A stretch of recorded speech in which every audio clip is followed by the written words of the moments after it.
Hi, I'm Carla Reyes. I'm an assistant professor of law at Michigan State University, where I also direct the Center for Law, Technology, and Innovation. I was a faculty fellow at the Berkman Klein Center for Internet and Society at Harvard University until a couple of months ago for a 2-year term, and I'm going to talk to you a little bit about a project that I worked on while there, and one that I think really just opens up a field of a call for action, really, for continued collaboration between all of our fields. So the general premise is this, right? The law, as we know it, typically lags behind technology in terms of its development. So much so that we have a name for the phenomena, namely law lag, right? But that doesn't mean that the law is not paying attention to what's happening in technology, or that we don't have general principles that we try to adhere to in terms of developing law related to technology. So namely, the law or lawyers and regulators prefer, where possible, to develop technology neutral law and regulations, right? Law that focuses on an activities-based approach to regulating emerging technology and is not technology specific. In crypto land, though, we've had regulators sit back and watch, and what they've seen is financial loss, risk to consumers, fraud, right? Things that they're starting to get very, very concerned about. On the other hand, we also have state legislatures thinking, hey, let's actively bring business to our states, right? And so you have competing interest to that idea of technology neutral law that has resulted in very technology specific law, some of which Angela spoke about just a little bit ago, namely changing UETA, which is a technology neutral statute to, quote, accommodate smart contracts, right? Which is, they did the opposite of that, as Angela rightly pointed out. But that, and this phenomena is playing out in any number of areas in crypto land, in cryptoeconomic systems, and including the realm of governance of blockchain protocols. The law is watching, or people that make the law are watching, and increasingly are becoming concerned about perceived governance gaps and related liability and accountability gaps as they see it. So, I started asking a couple of research questions. The first is, what are the formal governance mechanisms that each protocol uses? And the second is, how can those formal governance mechanisms be formalized even further and made more transparent so that law people like me can recognize them and their striking variety, because they are numerous in types and kinds, and through a tech-neutral approach, so that if and when folks decide that they really feel compelled to layer law on top of those governance processes, that law will indeed be technology neutral and rather than technology specific. And I pause here because I think it's worth saying out loud that I do think it's coming. I don't know what form that layer of law on top of governance process looks like, but I wouldn't expect for the silence on regulator or legislature or even judge, right, judicial authorities, to mean that they're not watching and they're not planning. As you've seen just this last week, right, silence from a regulator doesn't mean enforcement's not happening in the background. So the point there is, I think that it may take a while, but that it will happen. And we are already indeed starting to see related lawsuits. So at the very least, you're seeing it in private actions in front of courts. So it was also worth noting that that first question I wanted to ask about what are the governance processes that protocols use, because of the striking variety among protocols, was much too big of a research question for me to tackle on my own. So I sort of set that aside for the moment and said, look, what I do know is there's a whole bunch of them, okay? And what I need is an approach that will recognize the endogenous priorities of communities and allow for them to continue to map their own governance protocols to fit their own needs, including the needs of whatever technology it is they're developing. And that is in part, I should say, because as we've heard extensively today, there is no one model to rule all protocols, right? And I want for the law, very much for the law, to recognize that and to honor that, right?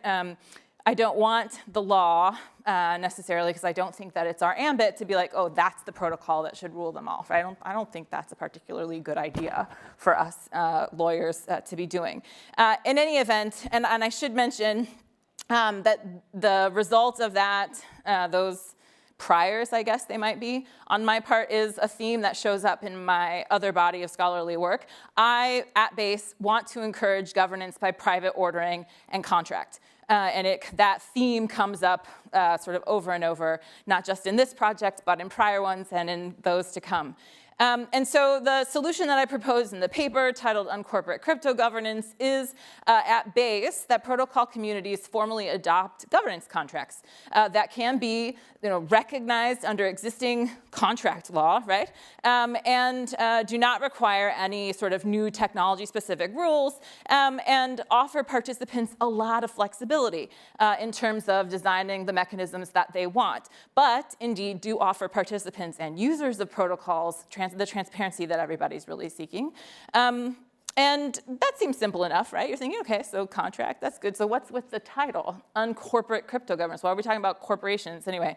Well, I generally spend a lot of time translating between law and tech, whether it's to translate law to technologists or to try and translate technology to lawyers or regulators, right? So I work with the Uniform Law Commission Technology Committee and spend quite a bit of time trying to explain blockchain technology and do research for them around other technologies, artificial intelligence, et cetera, whatever the topic may be for the day. And I spend a lot of time explaining to my colleagues, and it really is, at Michigan State, it really is a translation mechanism, right? What can I find that is something that they'll be familiar with, recognize, be able to commute sort of into their own framework. Now, the result is often a metaphor that isn't exactly right?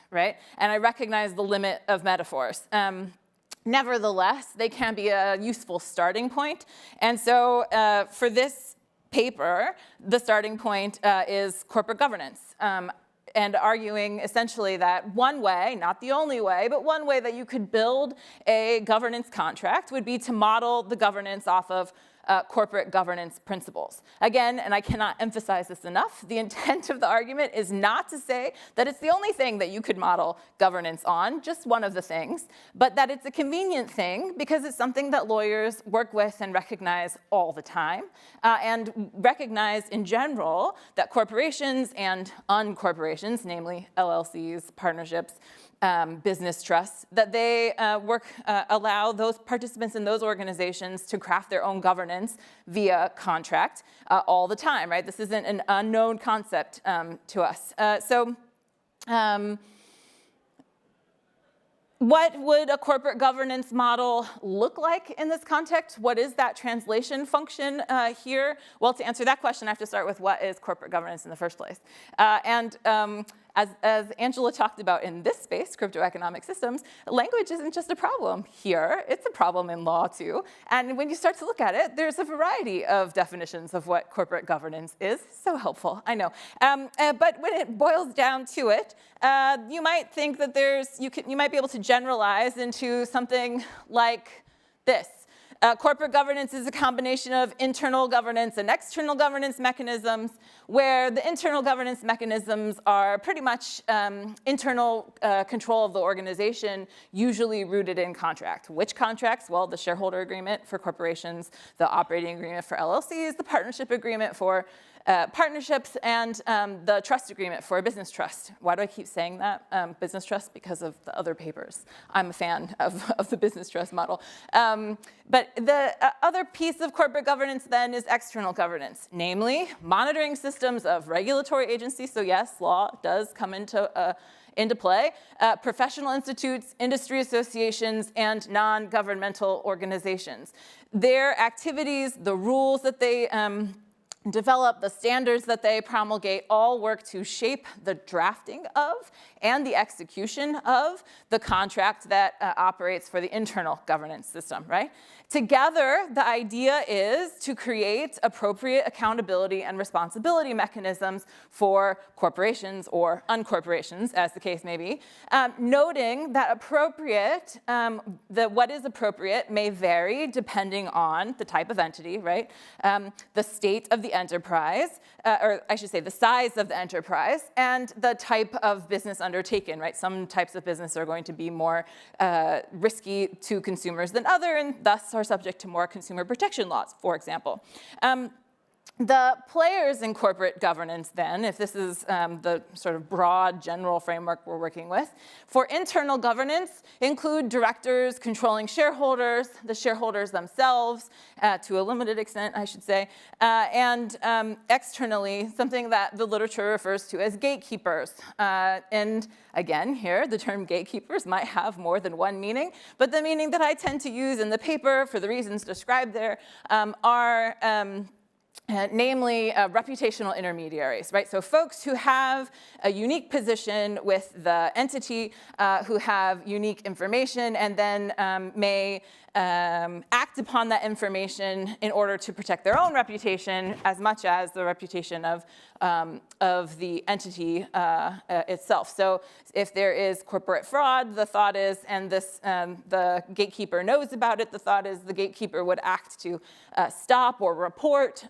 such activity because their own reputation is connected to their so think attorneys, accountants, right, to their own connection to the corporation, such that if they don't report it, if they don't intervene, they will be harmed as much as anyone else, right? So think of gatekeepers as reputational intermediaries for these purposes in any event. If we translate that then to cryptoeconomic systems, we might say, and this first thing I'm about to say is quite controversial, I understand that, just bear with me for a second, that maybe fully validating node operators or miners, right, might be in lieu of directors because they decide ultimately adopt changes to the protocol, right? Controlling token holders in certain scenarios might be controlling shareholders because they have enough power to in one way or another, whether that's social power or otherwise, to influence significantly the governance of the community.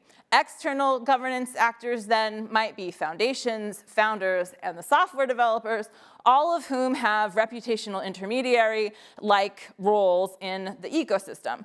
If the Ethereum protocol goes under, the reputation of the Ethereum Foundation will suffer, right? Clearly, as would the reputation of Vitalik Buterin, the founder, as would the reputation of the core developers, and it would harm their ability to obtain employment later, goes the theory.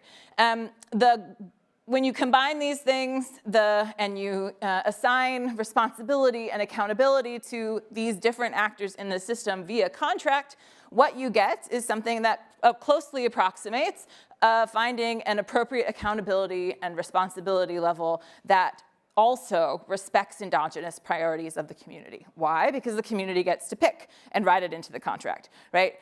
Nobody is given a role that they didn't volunteer for and agree to via contract. That's the thought here. And ultimately, then, you have a contract that law people like me and regulators recognize and may be able to point to as filling in the governance gap, if you will, that they're worried about in general.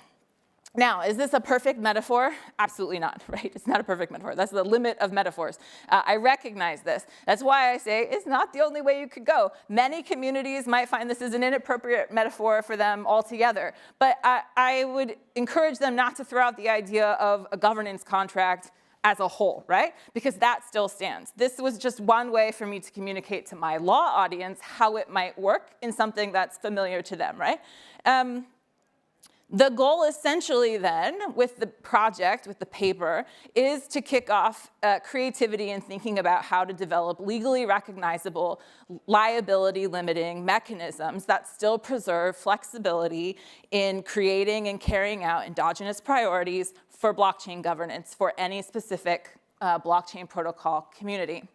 I will say what this method of comparing it to corporate governance does for me personally as well, is since the original speaker this morning said, we should be transparent and clear about goals of research and writing in this space. The other thing this does for me is it allows me to write additional papers later about how traditional corporate governance can learn from this space, right?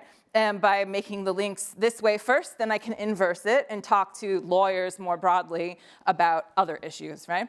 But again, for this space, it's just an example of what could be done. So in any event, I look forward to seeing this group build a field of study in which creativity about limited liability mechanisms for protocols, for other organizations that sit higher in the technology stack, what they might look like. Maybe it's not contract-based, but I can tell you contracts are something law people like me recognize and might be a good opportunity in terms of governance mechanisms that you can maintain control over, but still fill governance gaps that regulators are worried about. Thank you.